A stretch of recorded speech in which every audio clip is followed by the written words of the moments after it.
So I joined the BBC. I remember going in, and the boss at the time, there was 2 bosses sat there in the office. So it's like, welcome, Charles, to the BBC. What are your aspirations while you're here? And I was like, well, the first thing I'm going to do is I'm going to bring Find the Booth, which is a online freestyle platform that will live on YouTube, that will do millions of views.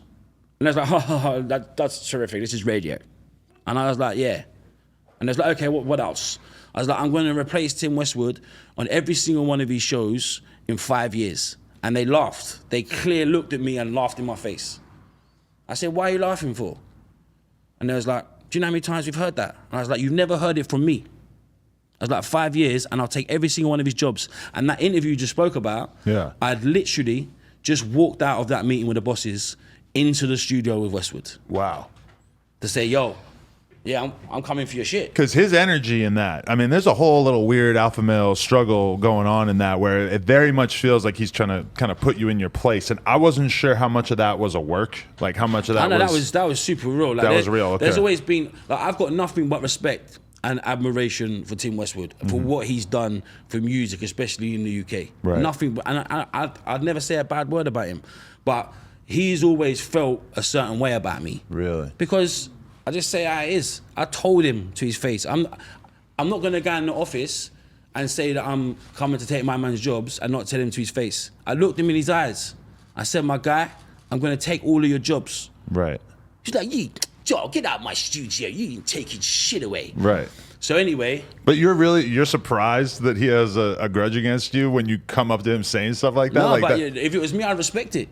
Yeah, maybe a little bit. No, I respect it. If a young buck come into my studio and is like, Sloth, I'm coming for your spot, I'd be like, my guy, I will help you.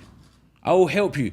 I ain't trying to be that guy who's 60, 50, doing that shit. Right. I'm just not. Like, I'm trying to evolve. I ain't trying to stand still. I'm never looking to stand still. You think Westwood's been holding on to this gig for too long? That's his vision. That's his passion. I'm not here to judge someone else's belief and ambition in life. Right. That's just not mine. If that's yours, that's fine. That's fine. But don't then try and put someone else down because they have a different view. Okay. Or they have different aspirations. Right. You know what I'm saying? Like, especially if it's a young buck. Like, you've been doing this, like, really and truly, he should have been like, yo, if he was smart, he would have turned around and be like, yo, I see you're a problem. So what I'm gonna do is I'm gonna manage you. Right. Because I've got all the relationships, I've got the network in place. I'm gonna take 20% of everything you earn and I'm gonna control everything you do. And if he had said that, what would you have said? I would have been like, 100%, where do I sign? At that point in time, I would have been like, 100%, where do I sign? Right. Because then, when that time comes, he still gets to eat.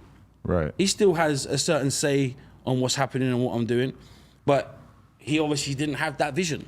He didn't see it the way that I saw it. Right. So I had that conversation with him. I told the bosses, and things just started happening really quickly in there. So Find the Booth, started doing it, started doing crazy numbers. So you actually had the control to start a whole new series like that and really start pushing it. I'd already had Find the Booth before I joined the BBC. And you gave them your intellectual property, No, or was that occurring to you? No, so I owned it, and they didn't believe in it. So it was something that I brought to the table as a contractor. Okay. So I wasn't employed directly by the BBC. None of the DJs are. You're a contractor. So that was my IP. I had that IP before I joined the BBC. Right. Just didn't have the platform that is the BBC. So it was never going to grow in the same way. Right. So I started doing Find the Booth on the BBC. And at the time, it was me and my guy, Zach, like one of my good friends who I grew up with. He had a camera and I had a camera. So like he'd film like the wide and I'd film the close tight on the artist. And then every time he would turn the camera to me, I'd put the camera under the desk and pretend like I weren't filming to try and make it look a bit more high budget. Wow, that's Do you know amazing. what I mean? Yeah. So we started doing these Find the Booths. And then there was like a real significant moment, which was a massive moment in British culture, British rap culture, really changed everything. Which one was that? K-Coke. So Okay. like he was an artist who was from Northwest London like me, was like killing it on the streets, was like the hottest rapper on the streets. Everyone knew about him. So I brought him up to do this Find the Booth, did the Find the Booth. Like at the time, it did like 2 million views in 2 weeks, which at that time in the UK, especially for rap artists, it was wild. Yeah. So everyone was talking about it. And then on the back of that, he got signed to Jay-Z. So Jay-Z saw it. He was like, yo, I want to sign this kid. This kid's the truth. And then from there, Fire in the Booth was just like, it was like the holy grail. If you wanted to pop in the UK, like, and you didn't do a Fire in the Booth and you was a rapper, you weren't really 30. Right.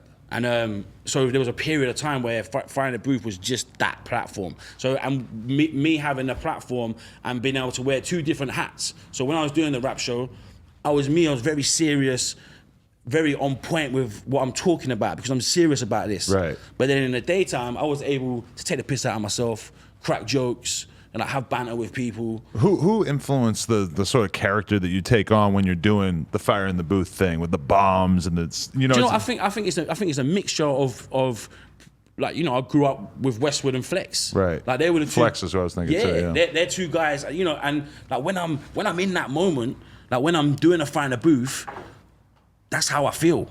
I feel just like mad full of energy and like it just like even to this day. Like, it's not like I'm going in there and I'm thinking to myself, all right, let me start shouting, let me start pressing sound effects. It's not that calculated. It was something that it was the way it made me feel. Right. Gassing, shouting. Like, I've always been like that anyway. Like, when I'm on the radio, very shouty, very animated. Like, I try and bring the energy up in my tone of what I'm trying to do, just so I feel like people feel how I feel about the music. Because somebody just rapping in a room is like really not that interesting. It's just how you contextualize it. Because when you're in there and you've got the bombs dropping and you're yelling and you got 10 different camera angles and shit, it's like, because we've messed around a little bit with like trying to figure out like, okay, what's our version of Fire in the Booth or whatever? Like, how do we make content out of somebody rapping?